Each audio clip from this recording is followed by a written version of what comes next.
There are 9 million jobs available right now in these United States, and there are 9 million unemployed people. It's perfect. Why the Great Mismatch? I'm Scott Ott with Bill Whittle and Stephen Green, and this episode of Right Angle is brought to you by the members at BillWhittle.com. And gentlemen, this comes from a story in the Wall Street Journal this week. Under the headline, "Job openings are at record highs. Why aren't unemployed Americans filling them?" And we'll post a link to that story, at least for people who are subscribers to the Wall Street Journal. You'll be able to click through and read that. But I found this fascinating, and I don't think that this is just a little short-term blip, Stephen Green. There have been surveys done of people who are jobless now. 70% of leisure and hospitality workers, whether they're working now or not, say they're looking for work in another industry. 55% want remote jobs. 31% don't want to go back to their old jobs. And that's up from, by the way, last July, that number was less than 20%. So that's been a relatively large jump. I think, Steve, that the COVID-19 pandemic and its attendant shutdowns and throwing people out of work has done more than just create the problem that most conservatives have already identified, which is government meddling by, subsidizing people to stay home, and therefore they're not going to go back to the factory. I think these people won't go back to the factory even when the federal government subsidies stop, because they've realized that there may be another way of life, or at least it's worth looking for one. What do you think, Steve? Well, I think there's quite a bit of truth in that, but there's also some not truth in that. You know what most people do when they're looking for a new career? They work at their present job because it's expensive. Life is expensive. You don't quit your job and then start looking unless, you're in some Hollywood Journey of the Self movie. That just doesn't happen a whole lot. People will lose their jobs and then start looking, but they will generally take the first job they can get. This is an important thing because you need the income coming in. But right now, I just got a check for $500 direct deposited because I have 2 kids, and I'm not even unemployed.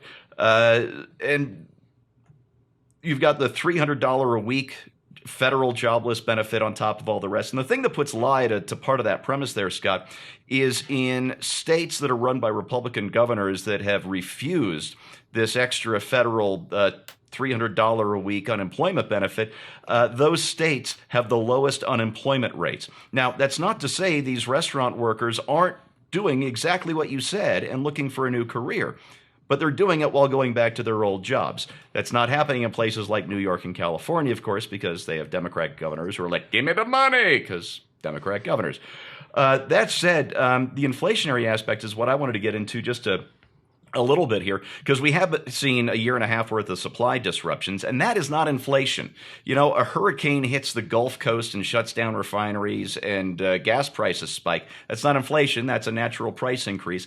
These things happen.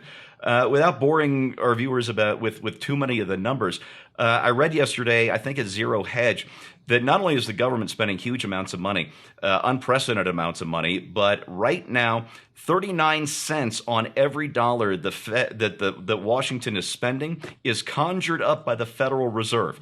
Usually when Washington borrows money, they borrow it from people who buy bonds, investors, banks, that sort of thing. And money goes into the economy at the same rate it's taken out of the economy, because you just gave Washington the cash on loan and they spent it on whatever they spent it on.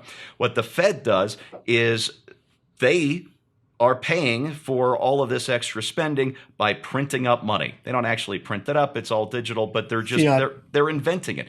39 cents on every federal dollar right now is conjured up out of thin air, and it adds up to $8 billion a day in monopoly money every single day, 7 days a week for the foreseeable future. And this is before Joe Biden gets his $3.5 trillion infrastructure bill through the Senate.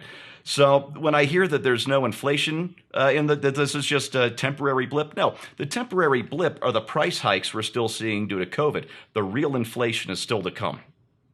And by the way, I've got some stats Stephen mentioned. Among the 24 states that have announced a June or July end to the supplemental unemployment insurance benefits, the average unemployment rate in May was 4.4%. The rest of the states and the District of Columbia, who set a later end date for that extra subsidy, had a unemployment rate of about 6% in May, although that rate among those states has been falling faster than the states that bailed out early from the program. So that whole area is starting to stabilize. Hang on, Scott. There's a natural unemployment rate between 4 and 5%. That's just churn. So you would not expect states that are already at 4.5% to fall any further. No. Because they're lower, they're not going to fall any faster than the groups that are higher. That makes a lot of sense. So, Bill Whittle, I think what's interesting to me is the longevity of this problem. This isn't the first time this situation has been noticed by the Wall Street Journal or anybody else. Back in the 1930s and 40s, there was a British economist whose name was William Beveridge, which is just the perfect name. And he had mapped out this difficulty of matching workers with jobs in the economy. In fact, there is a thing called the Beveridge Curve that is supposed to describe that. However, right now, you've got this freak situation where both openings and unemployment in some areas are relatively high. And the way this article explains it is, Bill, there are two factors going on. Number one, there's a mismatch in skill set between the jobs that are available and the employees that are available right now, the potential employees that are available. And there's also a geographical mismatch. In other words, there are places where there are a lot of jobs, but not as many people as are needed. And there are other places where there are a lot of unemployed people, but not as many jobs as are necessary. This, Bill, isn't this the kind of thing that a free market economy is supposed to basically work out on its own? And is that happening, or are we panicking over a short-term problem here? Well, I think it is work. Whether we like it or not, it will work itself out on its own. And I do think we're getting a little overly hysterical, but that's the fashion.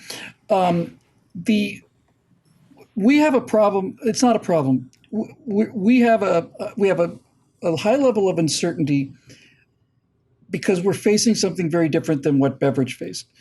Beveridge had to get sprockets over to this place and cogs over to that place. But they were essentially interchangeable pieces, and it was really a location issue. It was a transportation issue, right? Because everybody was an industrial area worker. People do not realize that we are living through one of the most turbulent times in human history. It's only happened twice before, right? We stopped being hunters and gatherers, and we decided, well, we're going to be farmers. All right. That was 7,000 years ago. 300 years ago, we said, well, we're going to stop being farmers. Now we're going to be factory workers. Okay. And now we're definitely moving out of the industrial era. Now we're saying, we're not going to be factory workers. We're going to be working on a computer. This is agriculture, industrial era, information age. So this is a monumental thing that's only happened 3 times in human history. And we are right in the middle of it. So we look at these things. What's going on? What happens when somebody leaves? I'm just going to go ahead and use this term for the sake of the argument. When somebody leaves a second wave factory job, a manufacturing job, and when I say factory job, I'm including things like waiters, right? Sure. Something that requires you to physically be there and pull the levers and do the job. When somebody has a chance to realize that, well, I go home and play on a computer, and I like being at home on the computer, and I talk to my family and friends and relatives on the computer, and guess what? I wouldn't have to go to work if I could figure out a way to make money on the computer. Well, this is the way the world is going. When my dad was in his earning years, you started out in the mailroom at a skyscraper, and if you were industrious and hardworking, you retire as a vice president. They'd give you your gold watch after 50 years, and you wait 2 years, have your heart attack, and that's the end of the story.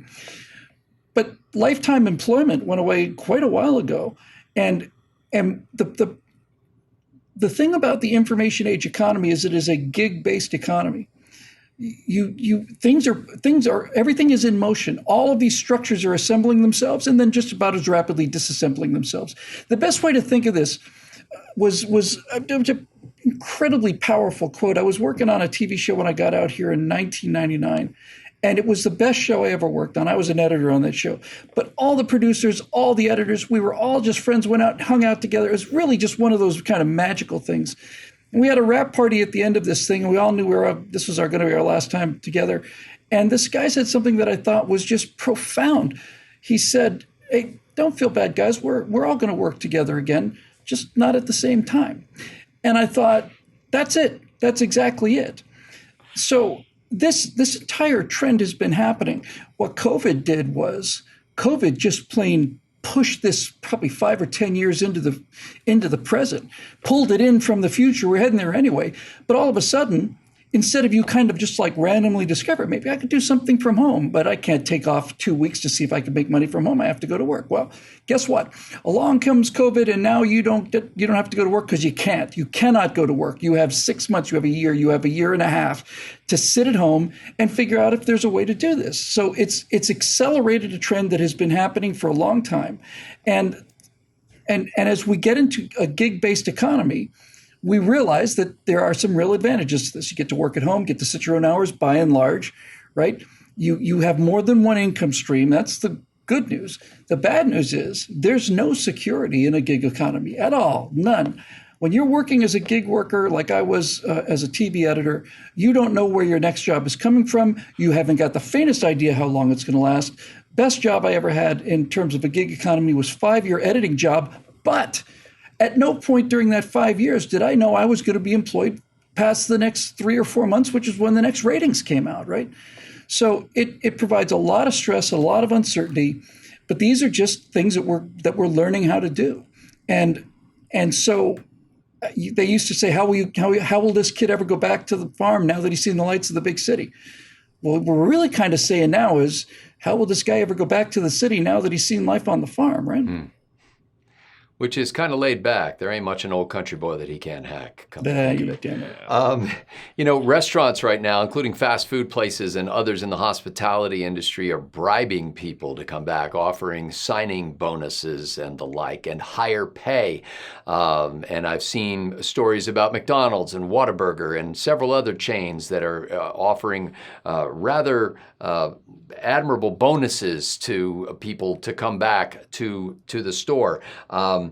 There are places that are relatively low-skilled jobs, when you talk about the education and experience required to do them, that are actually making it even easier. They're taking people who don't even have those low skills, and they're training them because they're willing to open that door. On the other end of the spectrum, high-skilled jobs are actually getting more demanding. The qualifications that it takes to get a job, at SpaceX in Boca Chica, Texas, are going to get more demanding because there are a lot of people out there now who know how to program in Python.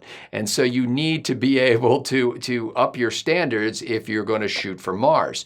And a lot of companies are able to do that. And so this is an age-old problem of the mismatch between workers and professions. And I don't really care about the vast sweeping macroeconomic questions. I'm thinking about that one person who's watching this video right now. I'm thinking about the person who is unemployed against their will right now and thinking, well, things have got to come back. I'm going to keep sending out resumes. I'm going to stay active on Indeed.com. I'm going to try to, conjure up a way to get back into the career that I was in. But what Bill Whittle just said is true. We are at a hinge point. We are at a juncture in history where things are changing. Knowledge work is legitimate work. And middle managers, if there are any left, got almost completely washed out of the system in the last 20 to 30 years, along with a whole realm of people that were known as secretaries. They don't even have a secretary's day anymore. They call it like administrative assistant day because it's become almost an insult to call somebody a secretary. There are whole industries and categories that don't exist. I can remember when I worked for a local newspaper and they decided that they would go to computer-generated layout on a computer screen instead of the way they used to do it, which was literally guys taking little lead representations of letters and putting them on a rack and then running a piece of paper over with ink and creating these wax molds. And it was this very time-intensive and manually intensive process. And they announced that they were going to this, I forget what the term for it is, but this basically computer publishing. And I raised my hand in this meeting and I said, well, what about all these guys who are doing this job? That they've been doing for 30, 40 years in some cases. We can't just throw them out on the streets like I was the defender of the poor, mechanized laborer. They didn't hear me and they just went ahead and did it. They went into the computer thing and the entire industry change. And then even the terrible pay job that I had back then as a local journalist, that is getting replaced rapidly by people who are willing to do it for free in some cases, or people who are getting paid vast amounts of money to do reporting online, but they don't work for any newspaper. It is really a miraculous transformation. All of that to say that I think that this COVID moment is entirely salutary for the economy, for the country, and could be for you if you could seize that moment. But if you cling to this and say, I have to have what I had before, what Bill talked about with the gig economy, and we'd say there's no stability in that, there's no security in that, there was no security in the W-2 economy either. At any moment, you could be gone. I've often been amazed at how short a period of time I need to be at a company before I become one of the elder statesmen at the company. It's like, wait a minute, where are all the people that I started with? So all of that to say, my friend, this is the time to start thinking creatively. This is the time to start learning more. This is the time to follow a passion that is profitable. This is the time to develop multiple streams of income. This is a time to figure out how to parlay an extraordinary moment in history into something that you'll look back on and tell your children and grandchildren, and they will brag about you of how in the midst of this great mismatch, you found a way to do something that would make the world better for other people and that therefore would make the world better for you and your family. And I believe that you can do that. The entire work of this, though, is not the kind of work that you're accustomed to. It's the kind of work that happens right here behind the eyeballs in the believe center of the brain. And that's what you need to do. You need to come to believe that you can do this, that the whole world can change, and that you can be part of it, an exciting part of it. And I hope that that's what happens for you. And I hope you find encouragement in what we just said here today. I look forward to your comments in the comments section. For Bill Whittle and Stephen Green, I'm Scott Ott. Thanks to the members at BillWhittle.com for making Right Angle possible.